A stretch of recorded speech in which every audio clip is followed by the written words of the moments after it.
Bismillahirrahmanirrahim. Assalamualaikum warahmatullahi wabarakatuh. Perkenalkan, nama saya Siti Rahmatia dengan NIM 2142370, mata kuliah Manajemen Keuangan Internasional kelas B.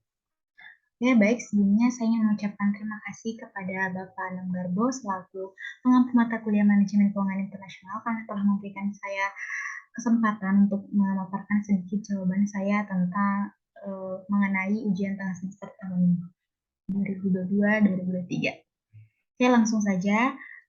Saya akan memaparkan jawaban saya mengenai dari pertanyaan ujian tengah semester tahun ajaran 2022-2023. Yang pertama,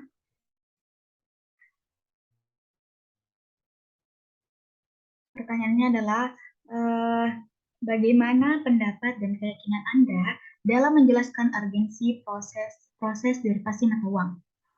Nah, derivatif ini digunakan oleh manajemen investasi atau portofolio perusahaan dan lembaga keuangan serta investor perorangan untuk mengelola posisi yang mereka miliki terhadap risiko dari pergerakan harga pasar atas aset ataupun produk investasi. Daripada memperdagangkan atau menukarkan suatu aset secara fisik, pelaku pasar membuat suatu perjanjian untuk saling mempertukarkan uang, aset atau suatu nilai di masa mendatang dengan mengacu pada aset yang menjadi acuan pokok. Lanjut ke pertanyaan kedua. Siapa sajakah pelaku ataupun pihak yang berperan dalam pasar mata uang? Identifikasikan kepentingan mereka dalam pasar uang. Kemudian jelaskan juga perbedaan karakteristik masing-masing. Nah, yang pertama ada bank komersial.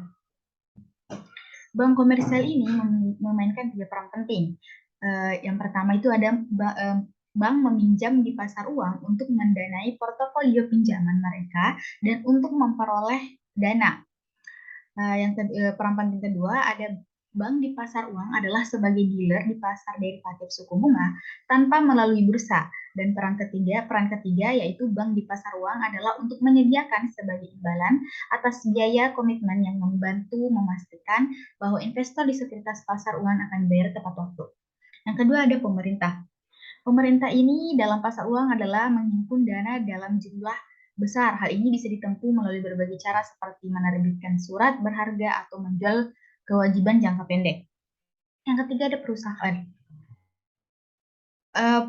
Adalah bisnis non-keuangan dan bisnis keuangan non-bank mengumpulkan dana di pasar uang terutama dengan menerbitkan surat berharga. Dalam beberapa tahun terakhir, semakin banyak perusahaan yang memperoleh akses ke pasar ini. Perusahaan bisnis umumnya yang terlibat dalam perdagangan internasional juga menggalang dana di pasar uang melalui akseptasi bankir.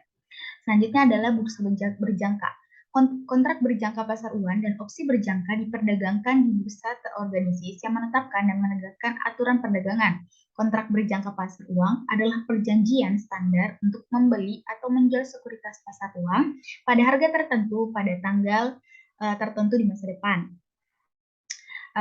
Yang selanjutnya adalah broker dan dealer. Kelancaran fungsi pasar uang sangat bergantung pada broker atau pialang dan dealer yang memainkan peran kunci dalam memasarkan instrumen pasar uang dan menyediakan pasar sekunder di mana kewajiban yang beredar dapat dijual sebelum jatuh tempo. Adapun broker mencocokkan pembeli dan penjual instrumen pasar uang berdasarkan komisi. Pialang memainkan peran utama dalam menghubungkan peminjam dan pemberi pinjaman di pasar uang dan juga aktif sejumlah pasar lain sebagai perantara dalam perdagangan antara dealer. Secara sederhana, dealer mengelola perdagangan atau melakukan transaksi atas nama mereka sendiri. Sementara itu, broker memperdagangkan instrumen pasar uang untuk mewakili orang lain atau atas nama orang lain dengan imbalan yang dibayarkan kepada mereka. Yang terakhir ada bank sentral. Bank sentral ini adalah bank sentral ini tugasnya adalah mengontrol pasokan cadangan yang tersedia untuk bank dan lembaga penyimpangan lainnya, terutama melalui pembelian dan penjualan tagihan, baik secara langsung di pasar tagihan atau secara sementara untuk perjanjian pembelian kembali. Oke, kita lanjut ke soal yang ketiga. Soal yang ketiga adalah bagaimana pasar mata uang derivatif bermula di dunia. Nah, pasar derivatif ini dimulai sekitar tahun 1950-an di Amerika Serikat. Chicago Board of Trade atau CBOT dan Chicago Mercantile Exchange atau CME adalah bursa finansial future yang pertama dan sampai sekarang tetap merupakan pusat perdagangan derivatif tunggal terbesar. Dan seiring berkembangnya waktu, saat ini hampir di seluruh bursa di dunia memiliki produk dan memperdagangkan produk derivatif. Ya, soal yang keempat ada ceritakan pemahaman Anda mengenai jenis-jenis mekanisme pasar mata uang. Jenis-jenis mekanisme pasar uang yang pertama, pasar uang sifatnya abstrak atau tidak ada tempat khusus seperti halnya dengan pasar modal. Yang kedua, transaksi pasar uang dilakukan secara OTC atau over the counter market. Dan ketiga adalah dilakukan oleh sejumlah partisipan melalui meja atau living room masing-masing peserta. Soal yang terakhir adalah, menurut Anda bentuk bentuk bentuk pasar uang manakah yang paling menarik dan jelaskan juga alasannya. Menurut saya pasar uang yang paling menarik adalah pasar spot. Kenapa?